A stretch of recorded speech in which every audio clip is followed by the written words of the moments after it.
Hadis yang berikutnya dari Al Hasan ibn Ali ibn Abi Thalib, semoga Allah meridainya.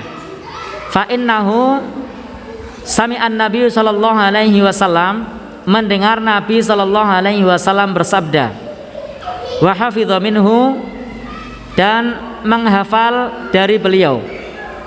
Jadi menghafal dari beliau tentang kaidah wirai. Ini adalah hadis terkenal, hadis populer. Insyaallah sudah banyak yang hafal di antara kita. Tak ma yaribuka ila ma la yaribuka. Tinggalkan yang meragukanmu kepada yang tidak meragukanmu. Maka segala sesuatu yang meragukan kita diminta untuk meninggalkan. Jadi kalau sesuatu itu meragukan, maka tinggalkan. Sebagaimana dulu Nabi sallallahu alaihi wasallam, ra'an Nabi sallallahu alaihi wasallam tamrotan fit thariq. Nabi melihat kurma di jalan. Maka falam yakulha, Nabi tidak memakan kurma di jalan itu. Kemudian beliau bersabda, laula anni akhafu an takuna minas shadaqah la akaltuha. Beliau mengatakan, jika aku tidak khawatir kurma ini adalah kurma sedekah, maka aku akan memakannya. Kenapa? Karena Nabi dan anak keturunannya itu diharamkan mengkonsumsi sedekah. Maka di antara kemuliaan Nabi dan juga anak cucu Nabi itu adalah tidak memakan sedekah. Jadi sedekah itu tidak halal bagi Nabi dan juga anak keturunannya. Maka beliau berkata, jika aku tidak khawatir ini adalah kurma sedekah, ala akal tuha, niscaya aku akan memakannya. Maka Nabi ragu ini kurma sedekah atau bukan, karena kurmanya di jalan, ada kurma jatuh. Ini menunjukkan bahwasanya kalau ada barang jatuh yang barangnya itu tidak mungkin dicari, barang yang tidak bernilai, ini kan tamroh, sebiji kurma. Mungkin enggak si pedagang kurma tadi ngambil lagi, dicari? Enggak mungkin kan? Atau orang yang bawa kurma itu kemudian jatuh satu biji dicari, kan enggak mungkin. Maka dalam hukum luqathah, hukum barang temuan, barang yang tidak mungkin dicari itu boleh diambil dan tidak perlu diumumkan selama 1 tahun. Contohnya adalah ini kurma 1 butir, barang yang tidak berharga, yang tidak mungkin dicari.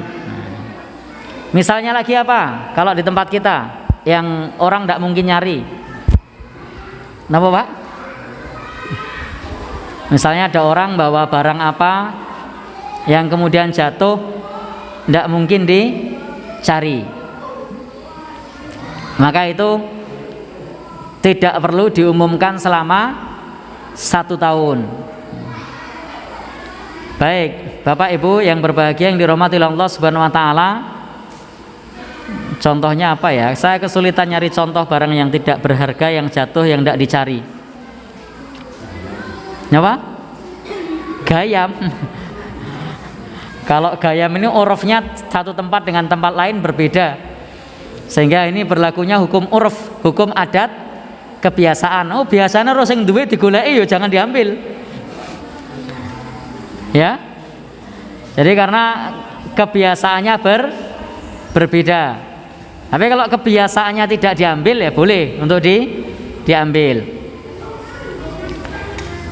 Contohnya misalnya di kantoran, kemudian di sana ada yang jatuh, misalnya apa, penghapus kecil itu, atau pena atau pensil. Kalau orang dulu dicari, orang sekarang hilang, tuku meneh. Sehingga tidak perlu diumumkan siapa yang penanya hilang. Tapi kalau lingkupnya kecil, kayak di TK, di SD, ya perlu siapa yang penanya jatuh, kan orangnya sedikit.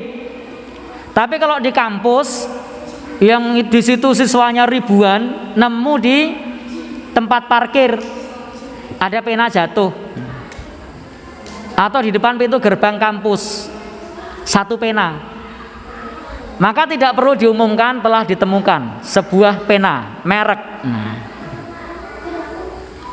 senilai Rp2.000, tidak perlu.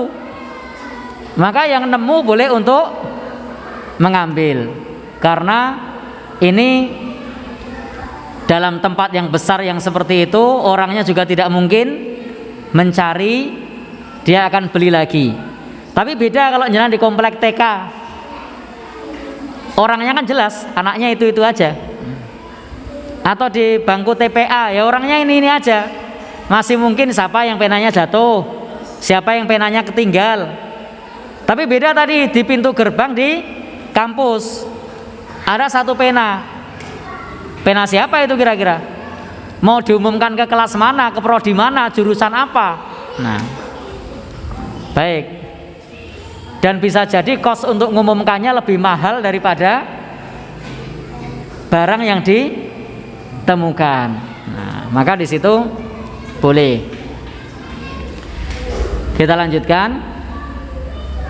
Maka Nabi tidak mau mengkonsumsi kurma yang ditemukan itu, tetapi andai itu bukan sedekah, maka Nabi mau. Tapi karena Nabi tidak tahu ini sedekah atau bukan, maka Nabi tidak mengambilnya, karena khawatir itu kurma sedekah. Jadi kalau meragukan, maka tinggalkan yang ragu. Kemudian pilihlah yang yakin. Kaidah ini sudah sering kita sampaikan di dalam bab penerapan kaidah ini.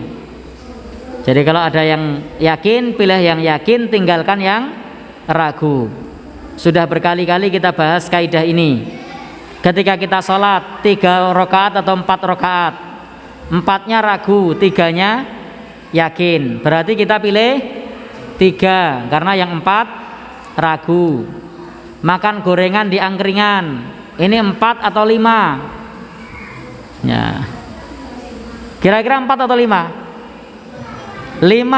Nah, jadi berpikir 5, lebih yakin kalau 5 daripada 4. 4-nya ragu, nah 5 lebih yakin.